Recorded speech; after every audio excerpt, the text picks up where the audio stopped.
Hello दोस्तों, तो कैसे हैं आप सब। आपसे स्वागत करते हैं हमारे YouTube channel combination of varsity पे। तो जैसा कि भूगोल का लुसेंट से सीरीज चल रहा है, आज सीरीज का तीसरा नंबर है। 2 क्लास हो चुका है और ये क्लास देखना है तो पिछले क्लास को भी देख लीजिए।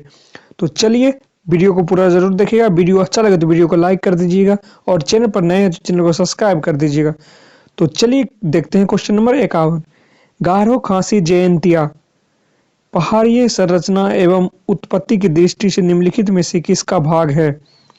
तो इसका आंसर हो जाएगा, किसका भाग है तो इसका आंसर हो जाएगा डी नंबर, द्वीपीय पठार का। तो चलिए अगला क्वेश्चन देखते हैं। अगला क्वेश्चन है, निम्नलिखित में से कौन सा तट पश्चिमी तट का भाग नहीं है। तो पश्चिमी तट का भाग नहीं है तो इसका होगा कोरोमंडल तट। कोरोमंडल तमिलनाडु के साइड का तट के को कहा जाता है। तो चलिए अगले क्वेश्चन देखते हैं। Question number 53। चलिए क्वेश्चन नंबर 53 में, भारत की पूर्वी समुद्री तट किस नाम से जाना जाता है। हाँ, इसका आंसर होगा कोरोमंडल तट। पूर्वी जो है कोरोमंडल तट के नाम से जाना जाता है। तो चलिए अगला क्वेश्चन, कोंकण तट कहाँ से कहाँ तक है। तो 54 नंबर का कोंकण तट कहाँ से कहाँ तक है। तो इसका आंसर होगा गोवा से दमन तक। कोंकण तट कहाँ से, गोवा से दमन तक। तो चलिए अगला क्वेश्चन, लक्षद्वीप समूह के द्वीपों की उत्पत्ति निम्नलिखित में से किस प्रकार से हुई है। तो इसका आंसर हो जाएगा सी नंबर। इसका नंबर हो जाएगा सी, परवल उत्पत्ति। परवल एक प्रकार की समुद्री जीव होती है, उसी से उत्पत्ति हुई है।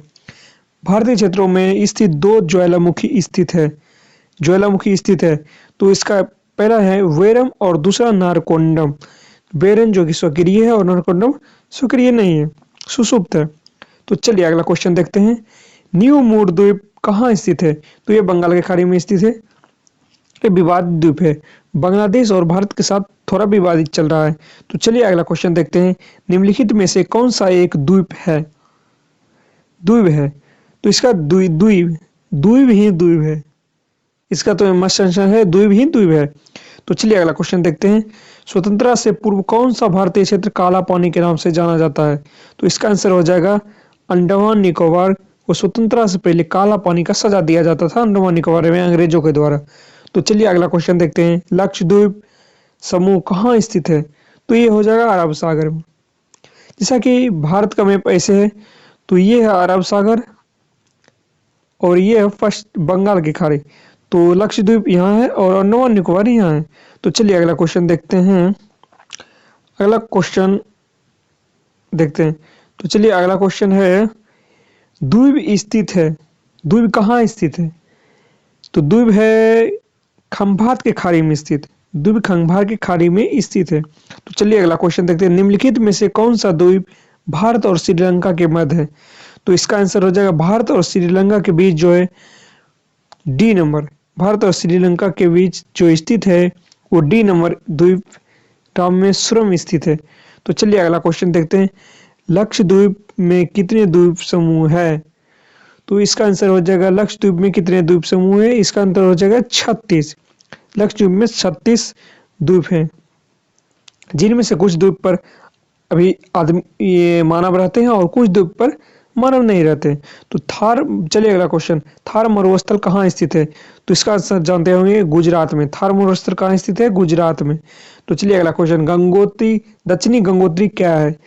दक्षिणी गंगोत्री क्या है। दक्षिणी गंगोत्री का आंसर हो जाएगा डी नंबर, अंटार्कटिका में स्थापित भारतीय वैज्ञानिक अनुसंधान केंद्र है। तो चलिए अगला, वर्तमान में भारत के किस स्थान को सफेद पानी के नाम से जाना जाता है। तो इसका आंसर हो जाएगा सियाचिन। तो चलिए अगला क्वेश्चन देखते हैं। हैदराबाद का जुर्मा नगर कौन है। हैदराबाद का जुर्मा नगर है सिकंदराबाद। हैदराबाद का जुर्मा नगर सिकंदराबाद। और चलिए इसका है कोच्चि का जुर्मा शहर। कोच्चि का जुर्मा शहर का आंसर हो जाएगा एर्नाकुलम। कोच्चि का जुर्मा शहर एर्नाकुलम। चलिए अगला क्वेश्चन, लद्दाख राज्य का वह हिस्सा जिन पर चीन का अधिकार है कहा जाता है अक्साई चीन। कहीं होगा आंसर में। तो चलिए अक्साई चीन कहा जाता है। चीन जो कब्जा किए हैं उसको अक्साई चीन, और पाकिस्तान जो कब्जा किए हैं उसको कहते हैं पॉक ऑफ ऑक्युपाइड कश्मीर। तो चलिए अगला देखते हैं। भारत एकमात्र शीत मरुस्थल है। भारत का एकमात्र शीत मरुस्थल है लद्दाख। लद्दाख में भारत का एक शीत मरुस्थल है। शीत मरुस्थल करने का मतलब ठंडा प्रदेश पूरे। तो चलिए 71 नंबर देखते हैं, भारत का क्षेत्रफल कितना है। भारत का क्षेत्रफल देखा जाए 38,87,263 है। तो चलिए इसका आंसर हो जाएगा, ठीक है।